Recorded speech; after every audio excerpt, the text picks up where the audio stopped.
Assalamu alaikum, Javed Khan Jadoon. Welcome to English edition of the forum.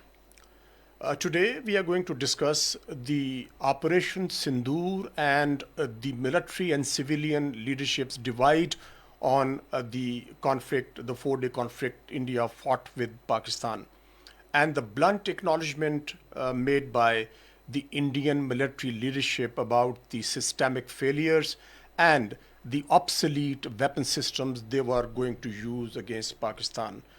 We are joined in the studio by A. Marshal, Saeed Khan, and we'll be discussing about these important aspects because what is unfolding in India right now is a nightmare for Prime Minister Modi and the BJP government because a lot of questions are being asked in India by the Indian media, by the intellectuals, and by the analysts and the political parties, and in specific the Indian National Congress.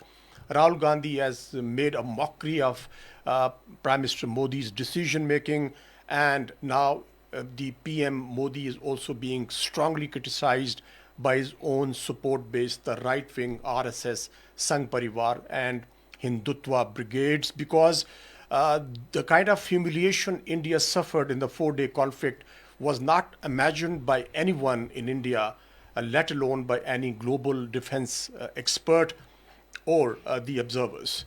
I will present a few statements made by the Indian military leadership in the wake of 4-day conflict, and then we will discuss what exactly happened and how Pakistan stunned India in different ways in the 4-day conflict. The Indian Air Force Chief, Air Chief Marshal Amarpreet, speaking at an event in New Delhi in the wake of, and that was 29th of May, what he said: many times we know while signing contracts though that those systems will never be delivered. Not a single project I can think of has been completed on time. He further said, referring to the Tejas Mk1A deal, zero deliveries yet despite a 48,000 crore contract with HAL, which is the government-owned manufacturer. And the deal, he says, was signed in February 2021. Deliveries were expected from March 2024. Nothing happened. He further highlighted the delays in Tejas Mk2 and said no prototypes yet for the AMCA stealth fighter, their own very ambitious fifth generation fighter plane. They have not been able to produce Teja, let alone they are talking about AMCA. And the air chief further said, what we need today, not in 10 years. This speaks of the very huge holes in the Indian military doctrine, despite the fact they have got very obsolete weapon systems, with the exception of Rafale fighter planes. The all other Indian military hardware is of Soviet origin, Russian origin. Another statement by Lieutenant General Rahul Singh, who is the Deputy Chief of Staff of the Indian Army, what he says: China-Pakistan military, he talks about the collaboration between the two countries, despite the fact that they know that it was Pakistan and Pakistan alone which shattered the Indian military myth. What he says, let me quote. General Singh said that during DGMO, it's very important to note what he's saying. During DGMO level talks, Pakistan had access to live updates on Indian vector positions. He said that Pakistan's C4 ISR and electronic warfare was extremely effective against Pakistan, and the commanders were surprised by Pakistan's use of C4 ISR and the electronic warfare. The third admission, very important admission, despite the fact that India lost 5 or 6 of its fighter planes, to be correct. CDS General Anil Chauhan, what he said in Singapore during an interview with Bloomberg and afterwards in so many other interviews as well, he said General Chauhan acknowledged in Singapore that India lost some of its fighter jets during 4-day conflict at the early stages, emphasized on tactical lessons, not numbers. Acknowledgement created a lot of uproar in India, that why General Chauhan admitted the loss of Indian fighter planes, while on the contrary, the Indian civilian leadership kept mum on it, despite the fact that many questions were being asked. And of course, These are the most important admissions by the top Indian military leadership. On the other hand, the civilian leadership was talking about jingoism, warmongering, and teaching Pakistan a lesson, creating a kind of a hype in India which they could not control afterwards, because the humiliation suffered by India was so huge, so massive now that the implications, repercussions, and consequences for the BJP, for the Sangh Parivar, for the Hindutva, and for India are massive, massive. The damage control has not been able to be managed by Prime Minister Modi and his party. Air Marshal. Thank you very much, Javed sir, for inviting for the talk show. You have given a very comprehensive introduction to the topic. But most of the points that you have highlighted, Javed sir, are after the conflict.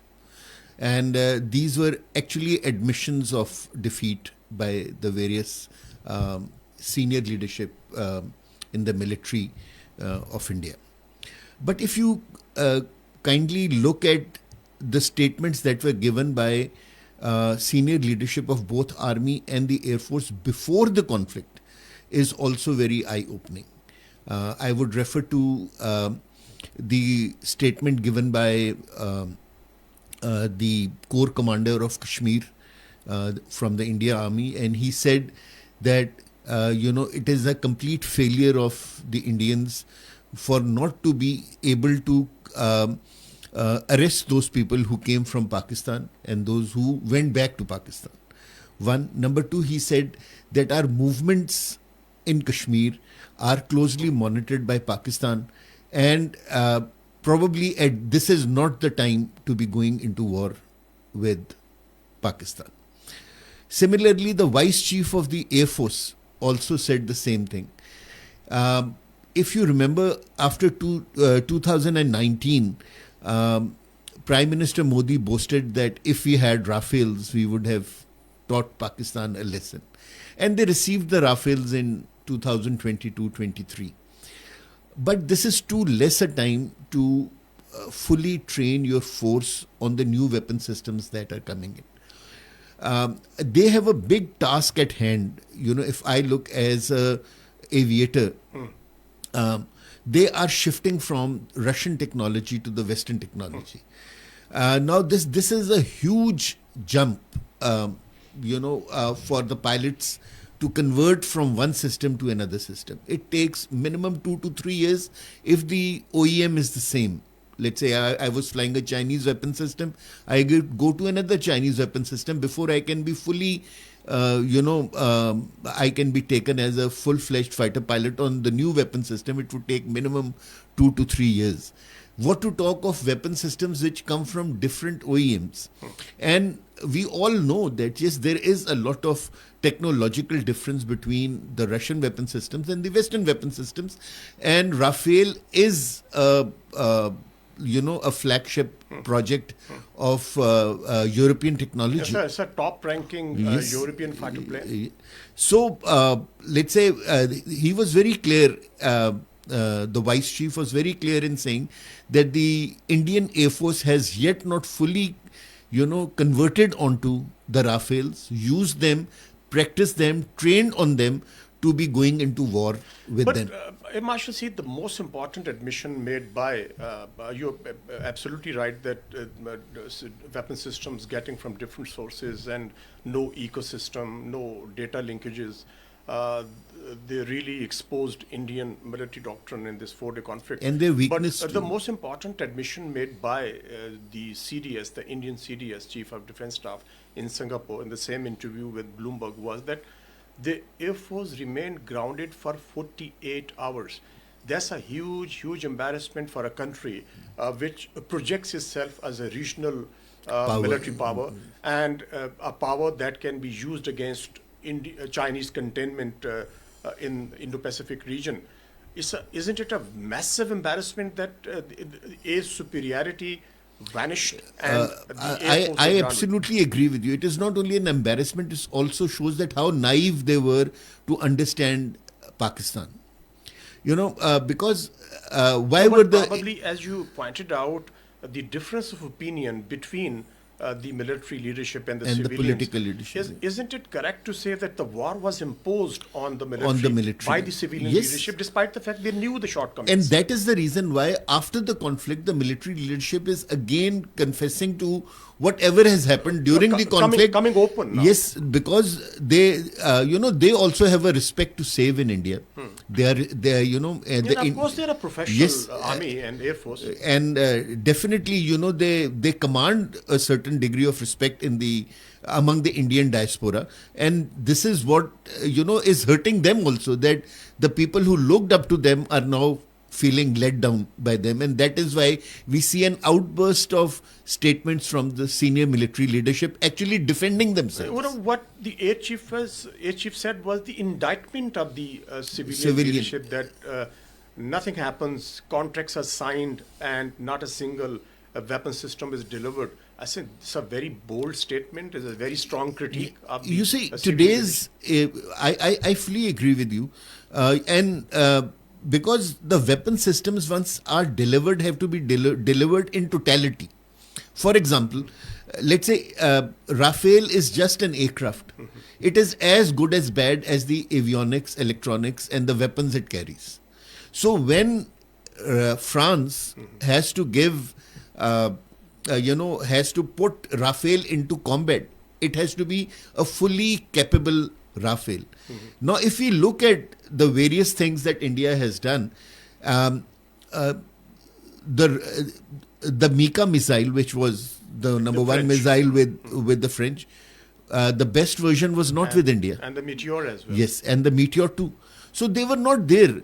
Similarly, the integration of the threat warning systems, the integration of the self-defense. Doesn't it expose the indigenous capability of India to produce weapon systems? Because HAL is the counterpart of Camra, and what we have done is remarkable. On the contrary, a country which boasts itself to be a huge military power with 7.5% growth rate, a big economy and all that stuff, and then they are not able to produce a single Teja. This is exactly the point, Javed Sahab, I was trying to make, is that, you have to integrate the weapon system into the whole overall fighting machine, right? And that the Indians were unable to do because the French were not cooperating with them.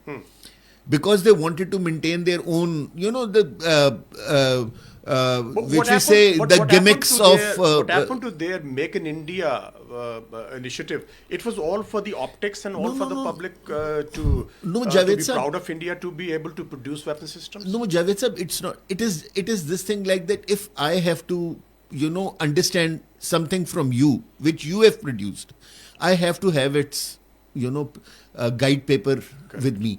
Only then I can introduce or integrate your thing with my product. That was not happening. Now if you look at the Indian war machine, let's say they have the Israeli drones, they have the Russian self-defense or ground-based air defense systems, they have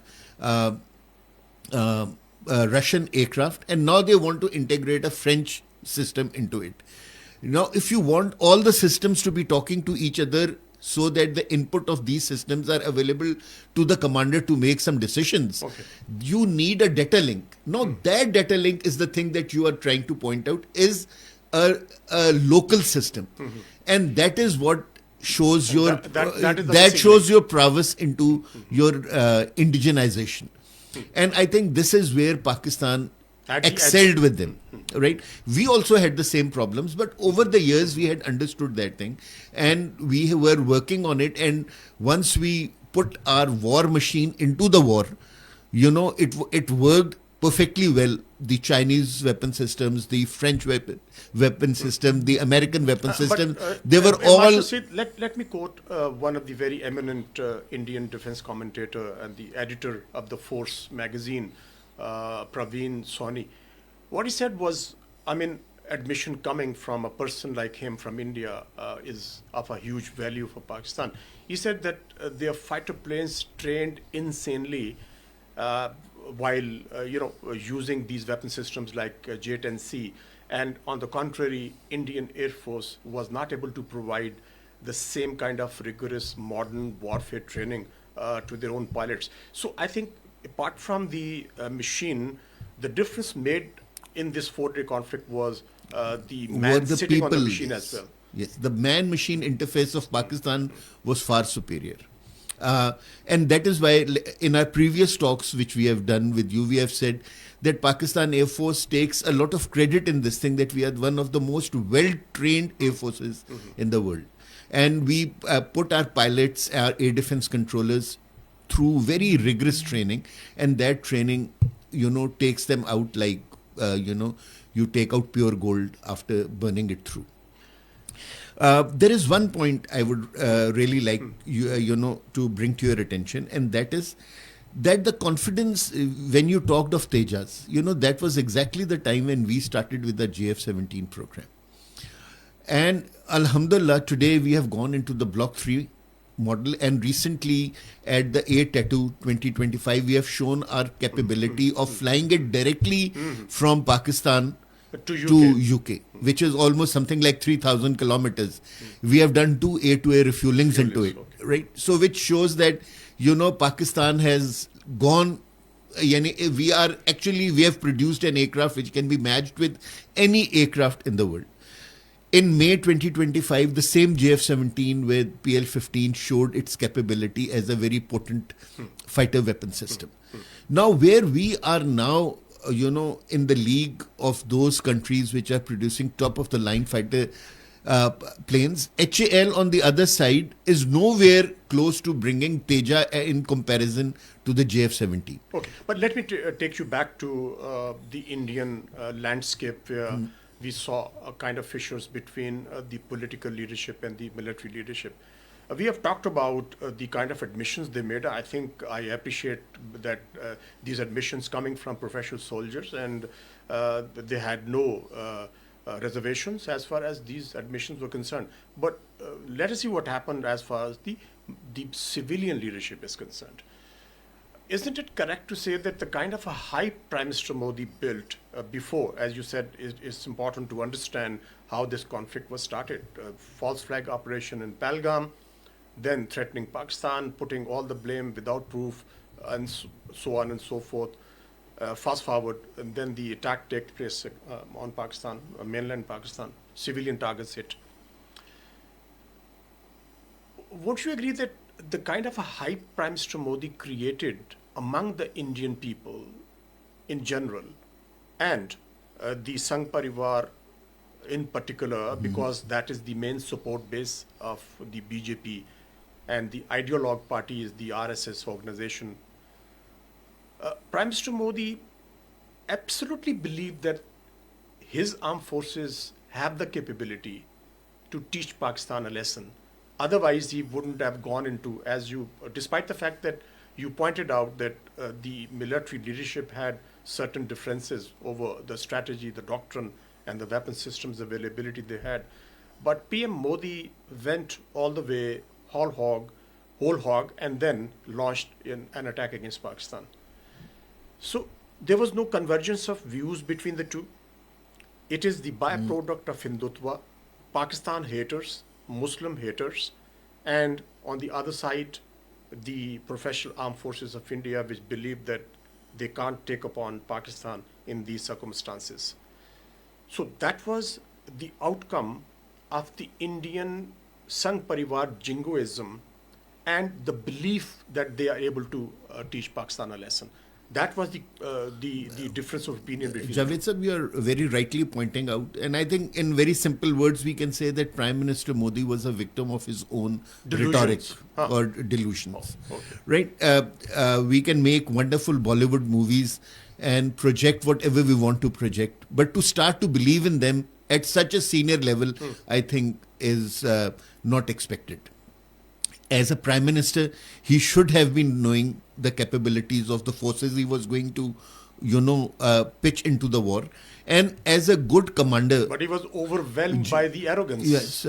As a good commander, he should have actually listened to his senior military advisors. I would not say that, that the Indian forces are not capable. But at this time, they were simply not ready because they were changing from one system to another system. So this is why this intelligent senior military leadership was telling him that, this is not the time to pitch in your forces in a combat, in a sub-conventional combat as is now expected between Pakistan and India. I mean, look at the delusion which Prime Minister Modi suffered, that he said that we never believed that Pakistan will respond. You are attacking Pakistan, you are hitting Pakistan militarily, and he says that, well, we didn't target the military targets. But I mean, isn't it kind of a delusion beyond comprehension? I agree with you, because the way they even handled the Pahalgam issue was very unprofessional. Unprofessional. At least you should have, the perception that you were creating, the timings that were there for, the FIR, the people coming in, people going out.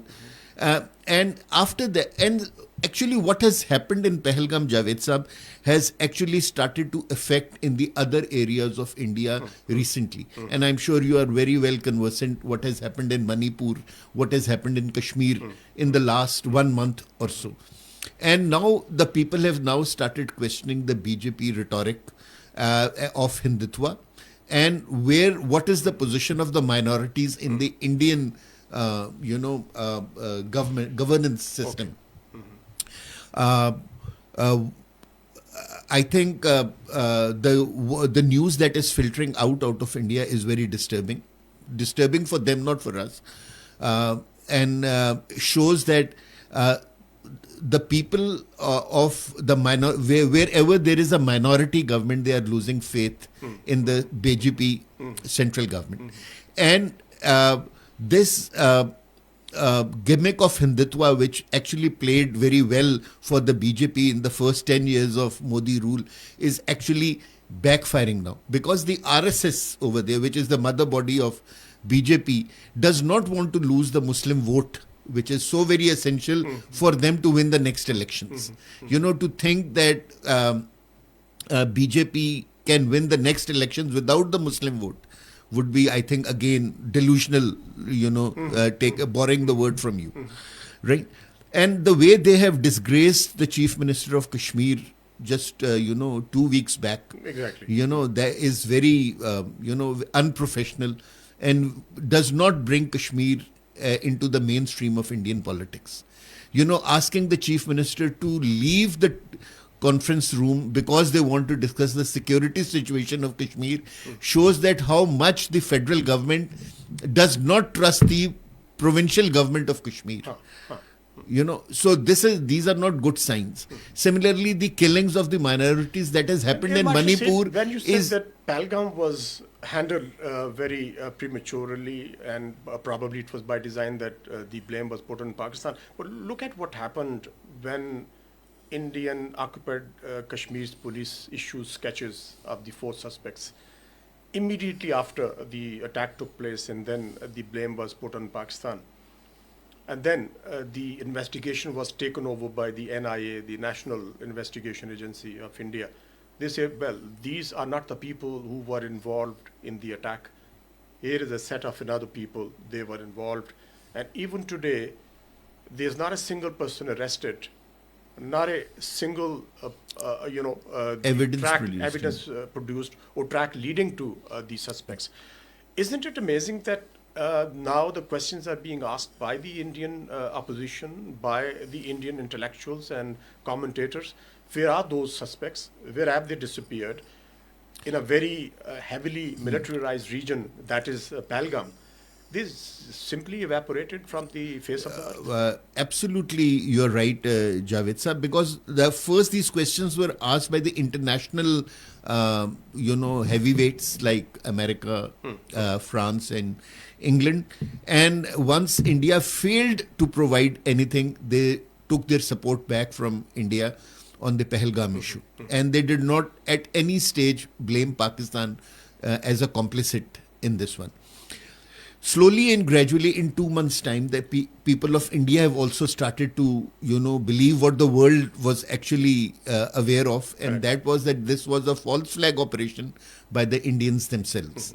Now, and add to it the Manipur incident, which has happened just 10 days ago, that adds to that perception in India now, that BJP is ready to sacrifice its own people for its political gains. Okay, let me take a short break, and when we come back, we'll continue our discussion on this important subject.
Welcome back. You're listening to the Forum English edition, and English edition of Forum is being presented by Suno FM network, which is the largest FM network of Pakistan, and Radio Pakistan's medium wave network as well. As you know, we are talking about and discussing the division and divide between the Indian military leadership's perception of the 4-day conflict and the civilian leadership led by Prime Minister Modi and his party. While on the contrary, now every Indian does understand how foolish and how stupid this decision was to take upon Pakistan, despite the warnings issued and differences expressed by the military leadership that they were not able to take on Pakistan, and India should not go the whole hog against Pakistan and initiate a conflict which cannot be controlled up the escalation ladder. We are joined by Dr. Asma Shakir, and let us talk about some very important aspects of this situation, which is now emerging in full public glare in India, where a lot of questions are being asked from Prime Minister Modi and the BJP government. What exactly happened in the 4-day conflict? Now, the biggest question which is being posed to Prime Minister Modi is that now the American President Trump, has stated that India lost 5 of his fighter planes, and the questions are being raised by the Indian defense experts, political leaders, commentators, and the media as well, on the social media and on the conventional media, that Indian government should come forward and say something about it, what President Trump said. Now, everybody in India, every individual, single individual in India believes that India lost 5 or 6 fighter planes and Indian government is keeping mum. Dr. Asma, what is your take? Definitely, as we all know that in the presence of technological development, satellite imagery, Google Earth, and so many other available technologies, it is impossible for any government in the world to hide the losses, the war losses from the international community. But what Modi aimed, he may not be interested in fooling the international community, but his own public. We say that one of the component of warfare is fog of disinformation, but that is vis-a-vis opponent, not vis-a-vis against their own public. But Modi was in war with, I think, its own public. That is why he was fooling them. And that dichotomy was, and because it was a web of lies, and that is why it was highlighted in the statements of their military and political leadership.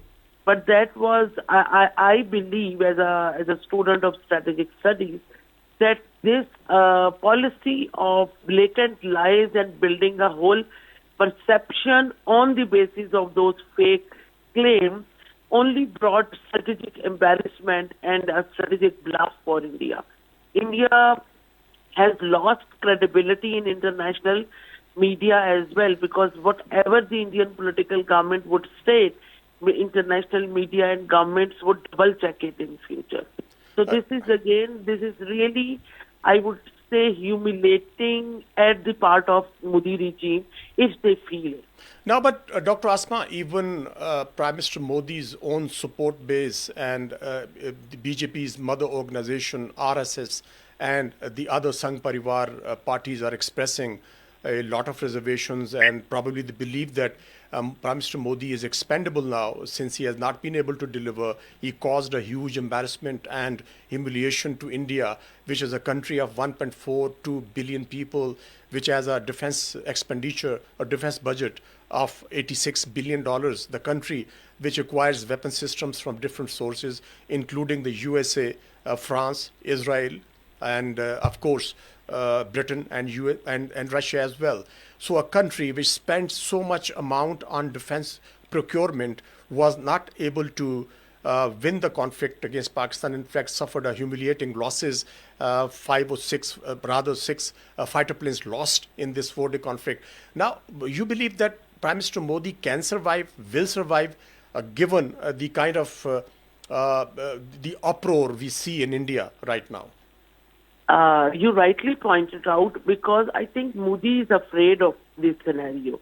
And that is why his party is avoiding a debate on Operation Sindoor in Indian Parliament. And we all know that Indian opposition parties, they want to discuss this whole crisis, but Modi is running away from it. So he knows that it would be, or he would be unable to defend or even portray it as a win in front of the Indian parliamentarians.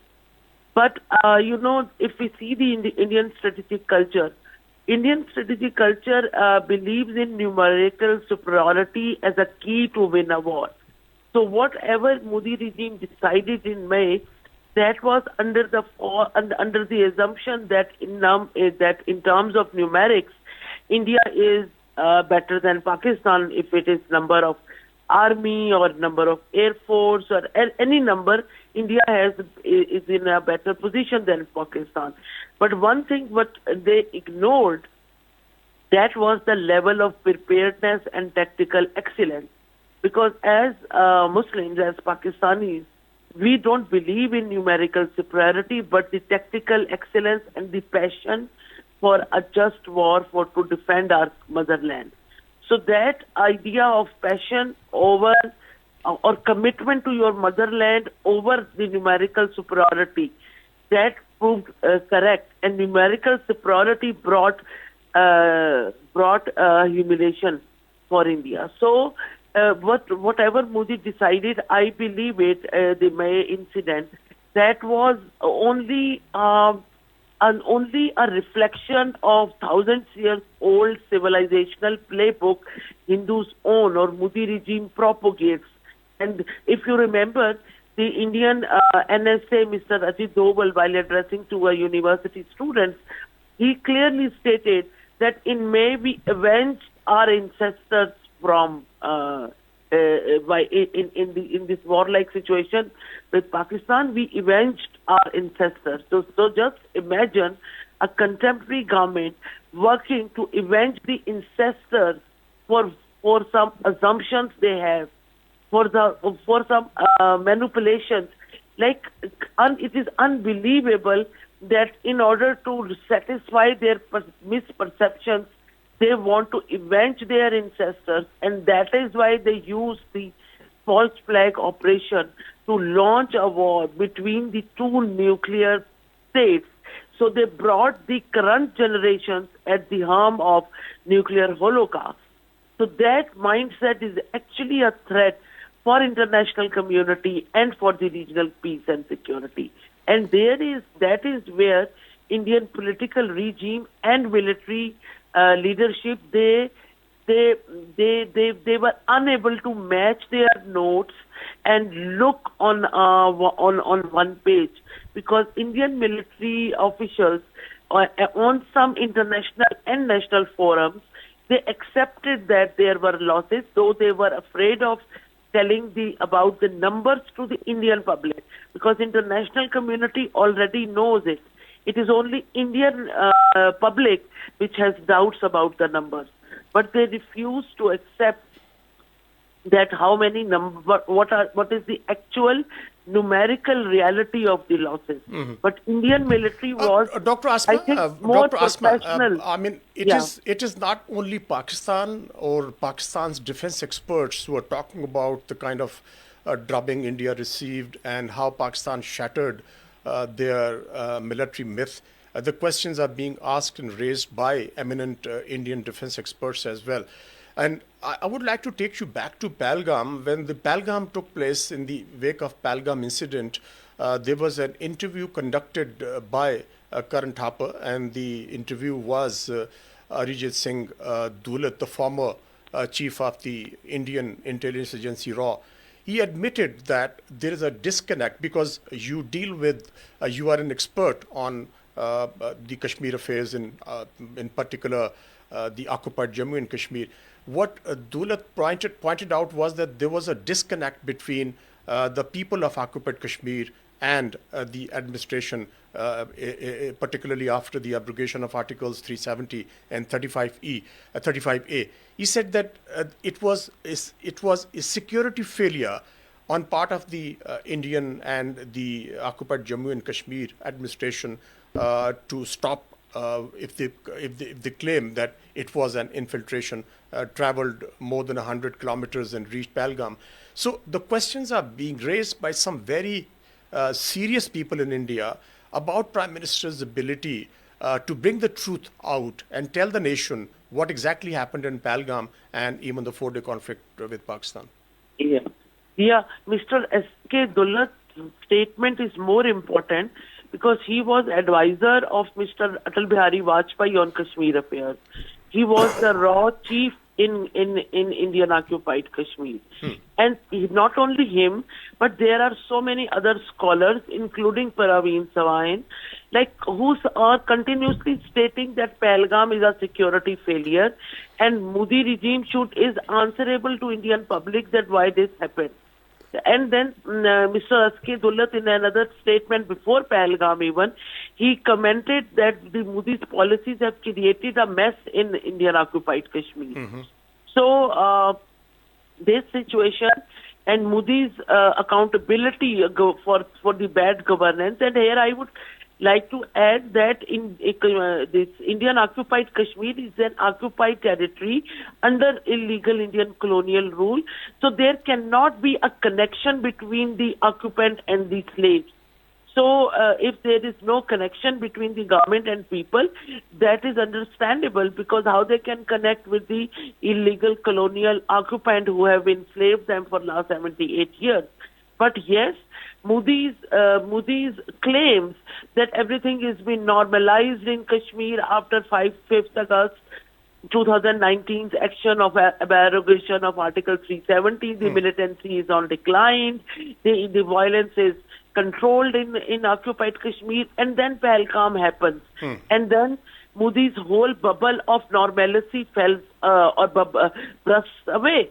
So that in that situation, Modi is definitely answerable to Indian taxpayers that Absolutely. What he earned after spending so many rupees on keeping Indian occupied Kashmir and occupied territory. Okay, thank you so much, Dr. Asma. Thank you so much for joining the discussion. Air Marshal Saeed, as was pointed out that Amarjit Singh Dolat in that particular interview admitted that there's no normalcy in occupied Jammu and Kashmir. As being projected by Prime Minister Modi, there is a discontent against the direct Indian rule in the occupied valley in particular.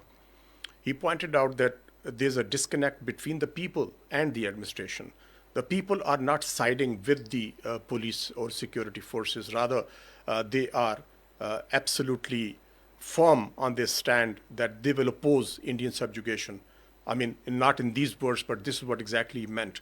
And he said that it is a very clear failure of the Indian government to stop this.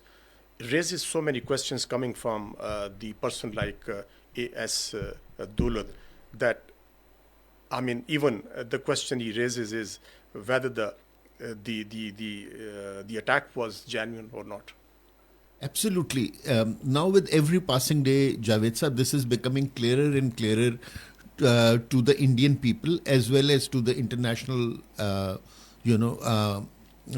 politicians that Pahalgam was a internal affair of India. It was a false flag operation, just done to create. To gain certain political objectives which the BJP had in mind. And demonstrate the military muscle. That military muscle, you see, like in 2019, although they got a bloody nose at that time also from Pakistan, they were able to, convert it into a victory for India. And they even gave a Veer Chakra to that person who actually fell in Pakistan. I'm talking about the pilot, So they thought that they will be able to again replay that same since they acquired Rafales over there. But like we say that it is generally said that man plans but God plans bigger. And with so many deaths and with so many repressions that India has done in Kashmir, it was now time that the true face of India had to come out in front of the world as well as in the Indian people. Once 370 was abrogated, one of the major things the BJP government wanted was to change the demography of Kashmir. Unfortunately, they have not been able to do it. About 4 million people were settled over there. So since we have the last couple of minutes, I've got a very last question for you. That is, would like to take your assessment. The conflict which took place in 2019 and the outcome, we all know that. Let us not go there. But as you pointed out earlier, that Prime Minister Modi said, wish we had Rafales. So they had Rafales and they fought the 4-day conflict. It took them 6 years to be prepared for another misadventure against Pakistan. Now, the current situation is that they say that it is a pause in the Operation Sindoor. So, as a military expert, as an expert of the strategic affairs, what would be your assessment that since they have ordered a lot of military hardware, $12.31 billion new military hardware, $230 million drones, technology, etc., electronic warfare, C4, ISR, so on and so forth. So, in your assessment, given this humiliating surrender against Pakistan, I would say in military terms, how much time will it take India? I wouldn't give my assessment, your assessment, to be prepared against Pakistan militarily, because given the kind of jingoism which is coming from RSS and Sangh Parivar never stops. So what would be the outcome? A very serious assessment. I have understood your question, Javed sir, very well. I would say between 3 to 4 years. Yeah. But if they are sensible, if they behave sensibly, they prepare their forces to attack Pakistan. They define their limited military objectives and try to, train their forces for achieving those military objectives 3 to 4 years. But the way BJP is now getting cornered politically in India, anything is expected from, the political leadership presently in India. But without having the desired platforms, will the armed forces... They will never be able to deliver. They will never... Javed sir, you very rightly pointed out, that the Indian Air Force remained grounded for 48 hours after the 6th and 7th engagement. They were grounded not because the Rafales, they found some problem with the Rafales. No. They remained grounded because they did not understand what happened with them on that day. Yes, and this is what he said. CDS, this is what he said. Important is why the planes went down. because the pilots over there could not identify the thing that why did Friends they and foe. fail? Friends and foe. Yeah. They couldn't differentiate. Yes. So that is where Pakistanis actually outsmarted them. And like we say that, let's say if they think that they are going to have the same tactics being used against them. 1 minute. What would be your preference, the fifth generation fighter plane from Pakistan? J-35, Su-57, or maybe our own some indigenous, or maybe the Turkish? Khan, the Turkish Khan. Yes, at stage one, I would go for J-35. Okay. And let's say I would remain a part of the development process of Khan, so that eventually we are ourselves capable of making a fifth generation aircraft, like we made a 4.5 generation GF-17. Thank you so much, Air Marshal Saeed Khan, for your time. Listeners, the time for the show is over. I'm saying Allah Hafiz, Javed Khan Jadoon.